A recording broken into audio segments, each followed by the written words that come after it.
Hello my dear students, I am Kailash Chandra, your English teacher. इसके पहले आज हम करने जा रहे हैं क्लास 10th का chapter 3 two stories about flying. इसका हम पार्ट 1 करेंगे।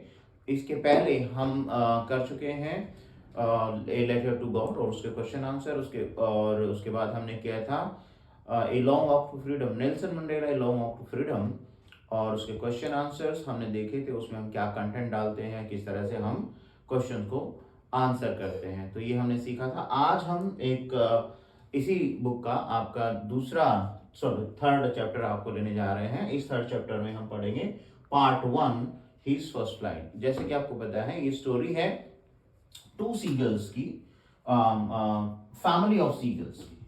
Okay, the story is about family of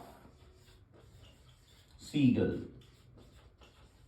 ठीक है, तो क्या करते हैं, ये सीगल है और उसके जो सिबलिंग्स हैं, उसके सिबलिंग्स ऑलरेडी उड़ चुके हैं और वो अकेला वरीड है, वहीं अपनी लेज में ही रह गया है और उड़ नहीं पा रहा है, या उसको अपनी विंग्स पर कॉन्फिडेंस नहीं है। जबकि उसके जो दो छोटे भाई और एक बहन है, वो पहले से ही जा चुके हैं, वो फ्लाइंग कर चुके हैं, उड़ चुके हैं वो। लेकिन ये जो सीगल है, इसको अपने विंग्स पर बिल्कुल भी कॉन्फिडेंस नहीं है, ये उड़ नहीं पा रहा है।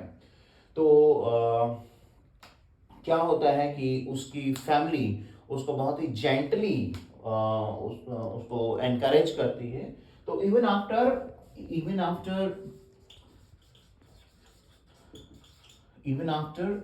जेंटल एनकरेजमेंट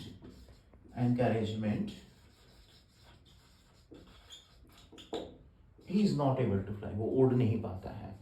तो ऐसे में अपने वो दोनों भाइयों को और बहन को एरिंग्स, फिश जो है ना, पकड़ते हुए देखता है, उसे खाते हुए देखता है, और अपनी जो बीक है उसको स्टोन पर शार्पन करते हुए देखता है। तो उसको खाने भूख बहुत ज़्यादा और उसकी बढ़ जाती है।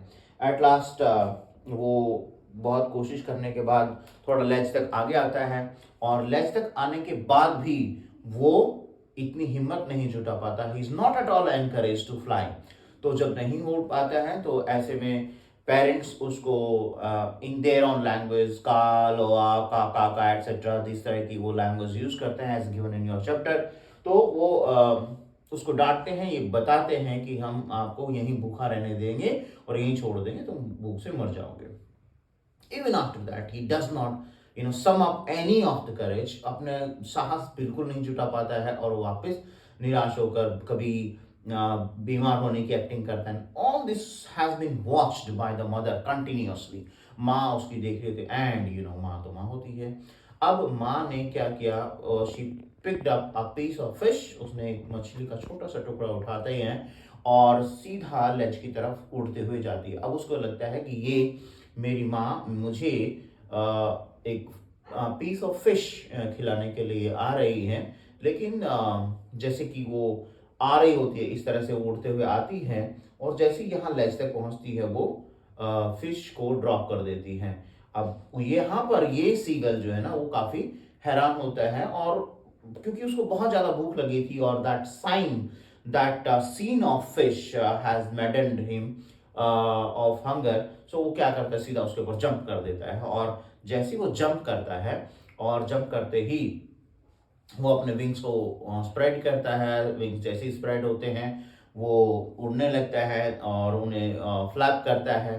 तो कभी वो नीचे जाता है, तो कभी ऊपर आता है, और एयर उसके विंग्स को टच कर रही होती है। उसे एहसास होता है कि air is touching the wing, और जो उसके बैक पार्ट होता है वो फ्लाई कर रहा होता है। तो अब अचानक उसको ये एहसास होता है कि वो तो उड़ रहा है और he is not at all falling in the sea, और ये उसके लिए एक स्ट्रेंज एक्सरसाइज है। इस पर क्वेश्चन आते हैं।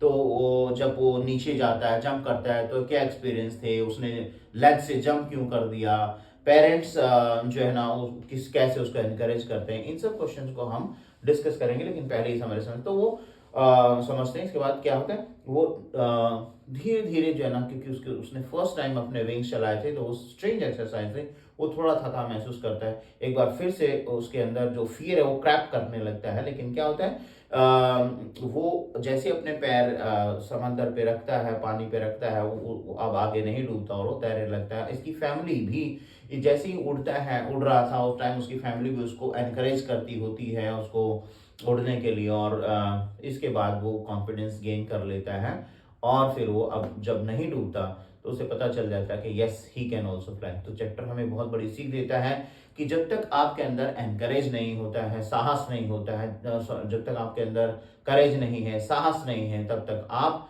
बिल्कुल भी अपना काम नहीं कर सकते हैं। आपके अंदर कॉन्फिडेंस होना ज़रूरी है, और ये कॉन्फिडेंस हमें दिलाने के लिए हमारे पेरेंट्स होते हैं, और कभी कभी हमारे सिबलिंग्स भी हमें सपोर्ट करते हैं। तो ये थी इस चैप्टर की समरी। अगली वीडियो में हम समझेंगे इस चैप्टर के कुछ question answer. Thank you for watching, keep learning.